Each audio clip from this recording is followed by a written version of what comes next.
अस्सलाम वालेकुम। मैं हूं डॉक्टर सैफर रहमान और आप देख रहे हैं मेरा फेसबुक एंड यूट्यूब चैनल। आज हम बात करने वाले इंतहाई ज़्यादा इम्पोर्टेंट टॉपिक पे, इंतहाई ज़्यादा इम्पोर्टेंट रेमेडी के बारे में। उन दोस्तों के लिए ये जो वीडियो उन दोस्तों के लिए है जो ऑफिस वर्क बहुत ज़्यादा करते हैं या स्टडी करते हैं बहुत ज़्यादा, लेकिन उनको नींद आती है।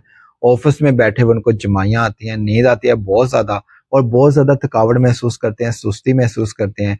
ये जो वीडियो है आज स्पेशली उनके लिए है, क्योंकि उनको मैं आज बताने वाला हूँ एक कॉफ़ी की रिप्लेसमेंट पे चाय के उसका इस्तेमाल आप किस तरह से कर सकते हो कि सिर्फ 1 कप जो है वो आप चाय का पिएँगे और उससे आपकी तमाम किस्म की सुस्ती जो है वो मुकम्मल तौर पर ख़त्म हो जाएगी।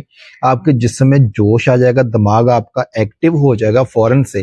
5 मिनट के अंदर-अंदर आपका दिमाग बिल्कुल एक्टिव हो जाएगा और आप सही तरीके से स्टडी कर पाओगे और सही तरीके से ऑफ़िस वर्क जो है आप बिल्कुल कर पाओगे। आपको थकावट नहीं महसूस होगी। वो कौन सी चीज़ है? चीज़ क्या है? सिंपल आपको घर में आपके किचन में पड़ी हुई एक चीज़ है, जिसका आपने जो है या तो आपने कहवा बनाकर इस्तेमाल करना है या आपने चाय बनाकर इस्तेमाल करनी है। मैं आपको एडवाइस करूँगा कि आप चाय का इस्तेमाल कीजिए। चाय के अंदर आपने क्या करना है कि एक पीस जो होता है अदरक का, 1 पीस अदरक का आपने डालकर और उसको अच्छे तरीके से पानी के अंदर पका लेना है। जब पानी के अंदर अच्छे तरीके से पक जाए तो उसके अंदर आपने मिल्क को शामिल कर लेना है।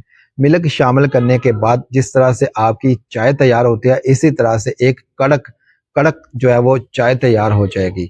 और आप जब इसका इस्तेमाल कर लोगे, इसको जब आप पिएँगे तो फ़ौरन से तकरीबन 5 मिनट के अंदर आपके जिस्म की तमाम किस्म की थकावट भी ख़त्म हो जाएगी और आपकी सुस्ती ख़त्म हो जाएगी। और अगर आपको नींद आ रही है, जमाइयाँ आ रही हैं, तो वो तमाम की तमाम खत्म हो जाएंगी। और अगर आपको वीडियो अच्छी लगी है तो वीडियो को लाइक कर दीजिएगा। आपका अपना चैनल है, इसको सब्सक्राइब कर बेल आइकन को प्रेस कर दीजिएगा ताकि इसी तरह की इन्फॉर्मेटिव वीडियो आप तक बर वक्त पहुंच सके। अपना रखिएगा बहुत सारा ख्याल। अल्लाह हाफिज।